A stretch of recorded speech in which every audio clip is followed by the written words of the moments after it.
Hey guys, what's up? This is Sam. I know it's been a while since my last layout update. That was back in September.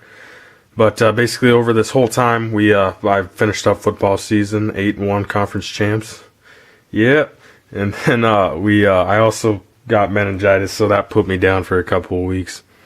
So I haven't had much time, but I got around to it a little bit here and there. I took a couple weekends, take the track off, salvage some scenery. I also got took the plywood off, but here's basically what you're gonna see. It's incredibly messy. Those are screws, just in case you're wondering what those are. I want to give the wrong idea. But this is basically what the state of the room is right now. This kind of ticks me off, but it's something I wanted to do. So when I told my dad I wanted to rebuild the layout, he thought I was crazy, because this is my 6th O-gauge layout. But basically, the whole idea of this is to be more prototypical and allow me more room, which really you're going to think by the design of this layout, how are you going to do that? But I'll explain here. So basically, we're going to start off with the yard area. This is going to be about from here, this wall. We're also going to redo this wall before we start building. I'm sure you don't want to see my furniture room every time I make a video, but we're going to rebuild the wall here. This is going to be about a 5-foot wide table, and that's going to jut all the way down to there. It's going to go 2 feet in that corner.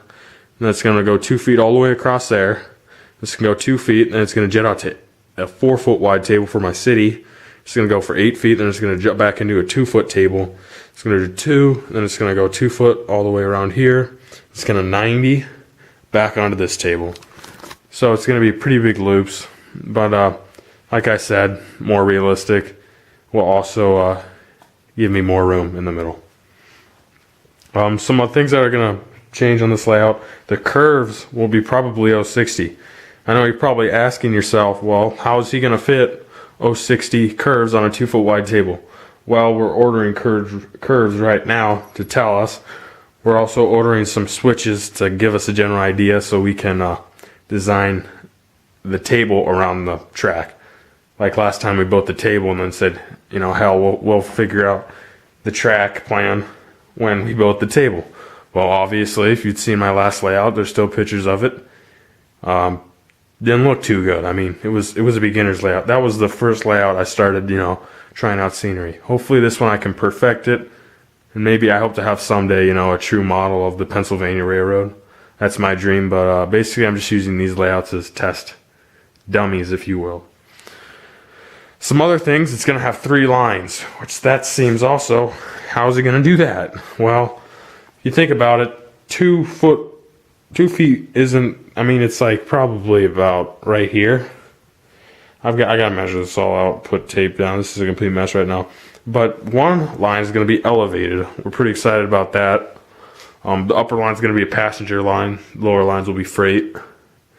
I don't have a passenger train, so don't ask. I eventually try to buy one, but as of right now, I do not have one. But that's just basically a general idea for the layout. As far as what the theme is going to be, it's going to be Eastern. I have something draws me towards the Eastern style railroads, the locomotives, the cars. The Western locomotives, don't get me wrong, they're beautiful, especially the streamlined diesels, like your F3s, Santa Fe's, but I just really like the Eastern, the scenery, Appalachian Mountains.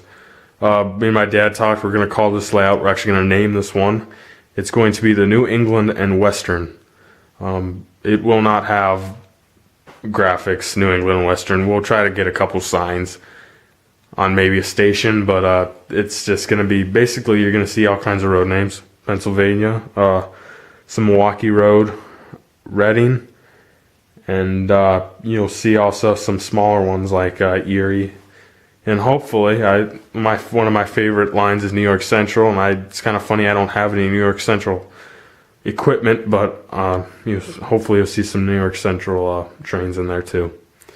So it's going to be kind of a fictional layout, but also at the same time we're going to stick with the Eastern. Obviously if I see a Western engine that I can't help, I have to buy it.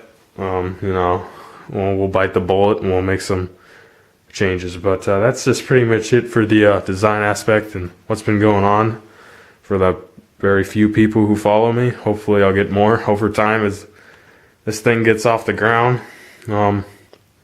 Hopefully, this weekend we are going to have our stuff and we can start. I'm going to finish taking all this down. This is really just kind of ticking me off. I got to get all this stuff down.